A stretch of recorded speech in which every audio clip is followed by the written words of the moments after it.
Good afternoon, everyone. Thank you for being here with us. We're going to get right started because we have a very big and broad topic that's very much in vogue again these days, and we don't have much time. So we're going to chat about crypto, what the outlook is from a regulatory perspective, from investors, from a country's perspective, a financial center's perspective. Emmanuel, I want to start with you. So Abu Dhabi was one of the first, and the ADGM was one of the first, regulators in the region to come up with a framework. Can you tell us what sort of the thinking was behind it and what the lessons learned have been so far? Thanks, Anna. The thinking was really from the genesis of our fintech agenda. So we launched a fintech agenda in the beginning of 2016, and that then evolved our thinking. And we had a lot of engagement, interaction with the fintech industry as a whole, from the tech side to the financial services side. And one area that kept cropping up was digital assets. So we thought, well, let's look at what the risks are as a risk-based regulator, an activity-based regulator. And we decided, let's try and build a framework around those risks that this type of activity will present. So we built that in 2018 when we launched our digital asset framework. I mean, the key risks for us in our framework were money laundering, obviously, number one. And then we had investor protection, so things like suitability, disclosure, etc. And what flows on investor protection is custody, safekeeping of assets. So we applied the full regime on those areas.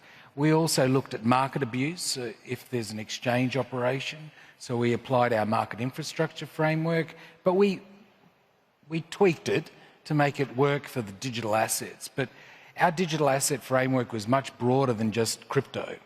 So we tackled crypto, digital securities, and fiat reference type tokens, stable coins, etc. So we took a very big, comprehensive approach, and but we put the bar high as well, because ultimately we wanted to make sure we could mitigate the risks, because it was a very new area and no one else had really tried to tackle it. And notoriously, it's had big ups and downs and big explosions. So Yousef, Qatar has taken a very different approach to crypto, but you've been very active on blockchain and tokenization. So can you talk a bit about what you've been doing here in that area? Yeah, thank you. So we're the financial center. We're pretty much the same as ADGM, except we have a slightly different operating model in that we are an onshore legal environment, and businesses that set up in the Qatar Financial Center can do business onshore freely, which means you're taxed and there are no physical boundaries. So we have to be a bit more cautious and coordinate with the local regulators when it comes to digital assets. But if we go back to digital assets, a lot of people confuse digital assets with crypto, and digital asset could be any type of value in digital format that could be transferred and owned and powered, of course, by blockchain or digital technologies. But, crypto is just one vertical. You have stable coins, you have central bank digital currencies, you have security tokens, you have utility tokens. So, there's a great universe out there in terms of digital assets. When it comes to the Qatar Financial Center, obviously the policy of the central bank in the state of Qatar is that crypto is a no-no. And for us, crypto is a no-no. Even trading crypto is heavily regulated here, even if you do it through the local banks. So, our entire focus and resources and investments has gone towards tokenization. And the reason we've gone that route, not to say that we haven't tackled the other verticals, but most of our focus is on tokenization because, first of all, tokenization solves a real problem we have in the economy, especially when it comes to real assets. Democratizing, real assets such as securities or such as real estate really helps drive the economy go forward. If you look at the universe when it comes to tokenization, you have $30 trillion of tokenized assets expected by 2030. You have $15 trillion of illiquid assets being tokenized by 2030 as well. And then you have $8 trillion of security tokens expected in 2030. So I think There is a lot of focus on tokenization. We believe it solves a real problem for us. We're going to focus on it. We've issued regulations when it comes to tokenization. We have the digital asset regulation that was launched in 2024. We have the investment token rulebook as well. And we have guidelines for security tokens. We've been able to put a framework to start licensing digital asset companies in the KFC swiftly, efficiently. Some of those entities, when it comes to artificial intelligence technologies, are non-regulated, so we've taken a very liberal approach. We've licensed them in less than 24 hours. For the more regulated activities, we have plugged in central bank regulatory framework, which applies to the entire state of Qatar. You can still benefit from the legal environment in the Qatar Financial Centre, have English common law in terms of registration, but when you conduct activities, digital asset activities, you have full access to the onshore market and you're regulated by the central bank, and that's the approach we've taken.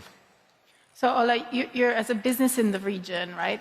How do you approach the fact that rules are still a bit fragmented? How do you go about, working somewhere where just, in the region there's a difference? Not to say, globally even. So as BitOasis, we've been the first and today one of the largest crypto asset platforms based here in the region. We're headquartered in Dubai, and we've got regulatory licenses between the UAE and Bahrain as well.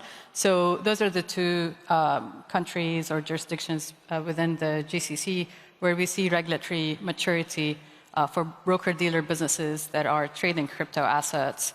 Spot largely what we're offering, and I think we're seeing some frameworks being developed for the crypto derivative markets as well.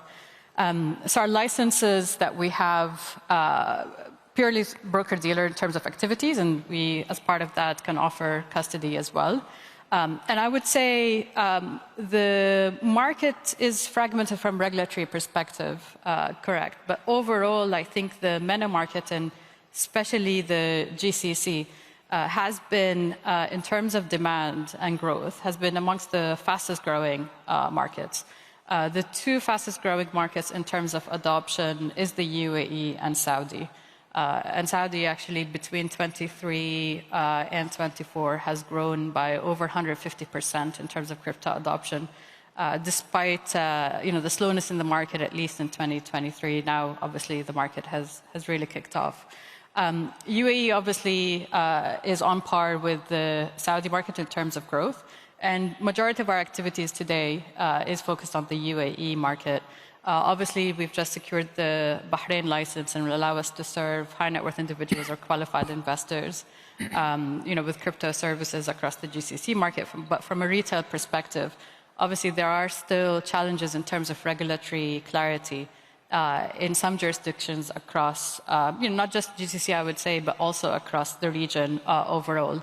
Definitely for us as, builders, entrepreneurs, operators in this space, having more homogeneous regulatory frameworks, perhaps passporting, agreements are set up would definitely help us continue to grow and scale and tap into the market opportunity in a regulated market. Because the reality that we're seeing when there's lack of regulatory clarity, especially in large markets, for instance, like Saudi, Egypt, other markets across the region as well, the demand is there, and that demand is being met. However, it's being met by unregulated platforms, sort of, underground type of markets that really exposes consumers to risk. And similarly as well, there's a risk of, higher risk of money laundering, terrorist financing, and all of that comes with unregulated activities. So we try to partner up with regulators, share our know-how from a public policy perspective, and then once licenses are there, be amongst the first to get those licenses. So just one quick follow-up. What do you think is driving this increase in demand in the region? I think there are several reasons. First of all, I think the demand that you're seeing across the GCC is quite different to the demand that you're seeing, for instance, in other places across North Africa as well, Egypt, etc. In the GCC, largely, I would say investment in a new asset class. So, Bitcoin in the last 3 years, in fact, even in the last 5 years, has been amongst the best performing, assets in terms of an investor portfolio. So over the last 3 years, it has appreciated by over 290%. And overall, obviously, if you've been early in the market, you would have done significant gains. So overall, I think it is really investment in a new asset class that has been high performing. Bitcoin, I would say, more specifically. And then what we're also seeing, and that's an adoption, not just in the GCC, across the region as well, the usage of stable coins for cross-border payments, paying freelancers, online payments, remittances, etc. And I think that's where regulatory clarity is very important, because crypto is not just crypto assets. And I think also, Yousef, you just mentioned there's the tokenization part that requires a different regulatory framework. There are stable coins and payments that also requires a different stable coin framework. And we're definitely seeing regulators across the GCC catching up to that. So I think there are different use cases, but overall, I think there's sort of the right product market fit when it comes to that type of application, payments, investments, and later on, obviously, tokenization as well. Emmanuel, just taking a step back to the global fragmentation and regulations, you obviously will be speaking to your peers. Do you think there will be more harmonization? Because part of the play in crypto, we've seen exchanges move from one country to the other, have part of the business somewhere. So is it likely that there will be harmonizations? Is it needed? I like to think of it as alignment. And I think rather than harmonization, because unlike sustainability and taxonomies, which I won't go into today, there's been a gap in regulations. So rather than there being a whole host of regulatory frameworks that are competing with each other and not quite aligning, we have a void. And some of us have jumped in much earlier than even the standard setters and developed frameworks in that void. So like what I was describing earlier in 2016, 2017. What happened in the last 4 or 5 years is that in particular IOSCO, which is the securities standard setter in essence, and the annual meetings were in Doha here last week. And one of the key 3 topics was crypto and virtual assets. And it has been for the last 4 years. And there's been a lot of work done amongst the members of IOSCO to develop a harmonized, principled approach to the regulation of crypto. And last year that came out in some more formal documentation. But that was a consensus-driven alignment. The good thing for us was that consensus and alignment fitted well with our framework, because it tackled the same risks that we had tackled back in 2018. So for us, it was quite refreshing, and it validated all the work that we had done. So we're pretty confident we're on the right track, but you have to be vigilant at the same time. When it comes to alignment, not fragmentation, I think you're seeing more and more of that globally, and I think everyone's going to use the IOSCO principles and guidance to create that alignment, like we did with banking and other securities regulations over the last 30, 40 years in particular. So I think alignment is well on its way. Yousef, what areas do you think have the most promise here? Which sectors for adoption of blockchain and digital assets as you see them? So traditional assets being put on chain. Yeah, so for us, again, taking into consideration some of the risk elements and some of the misconceptions when it comes to digital assets. Obviously, when you mention digital assets, everybody starts thinking about crypto, including the regulators. I mean, I'm not just saying, not just the financial regulation, I'm talking about even the real estate registry, the Ministry of Justice, all the other regulators onshore. So they tend to get, a bit freaked out when you talk about digital assets. So what we've done slightly differently to contain that element and make sure we do an experiment through a controlled environment is that we have chosen to use security tokens. And what I mean by security tokens is that you can tokenize private shares within our own registry and then set up SPVs or holding companies that get tokenized, and then you can dump any type of assets you want in that holding company or SPV. The first asset class that we would like to address is real estate. There's a lot of you have been around Doha in the past 2 days. There's a lot of real estate oversupply in the market, but it also solves a significant problem where there's not enough access into this asset class.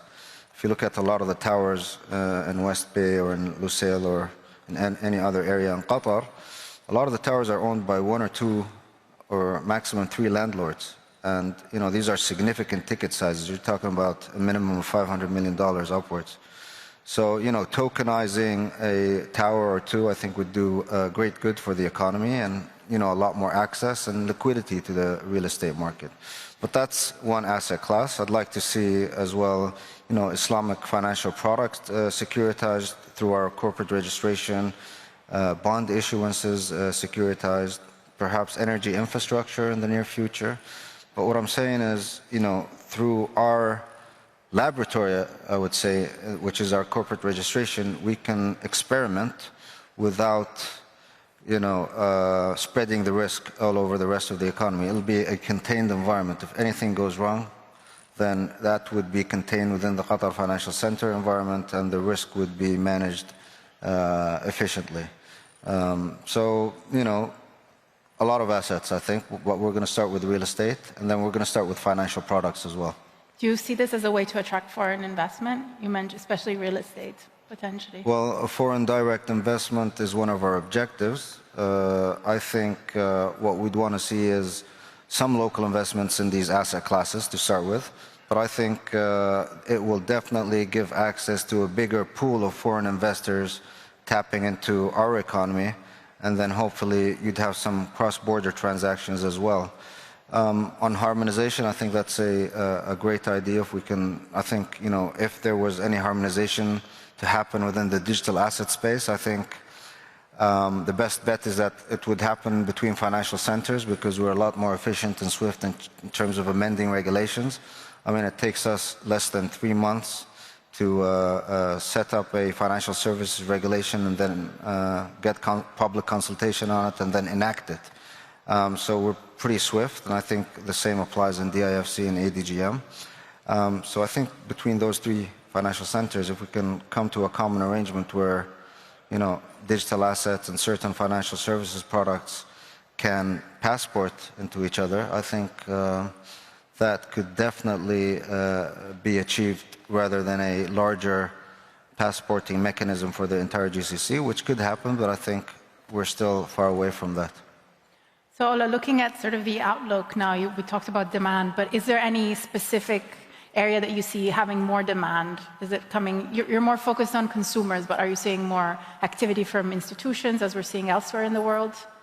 Definitely. So from our standpoint, obviously now we're looking at growing more into, I would say, the institutional base. And a lot of that, actually, what we find in the region is mostly family offices that are getting exposure into crypto. Funds as well, but I think they're taking, very kind of incremental steps toward that.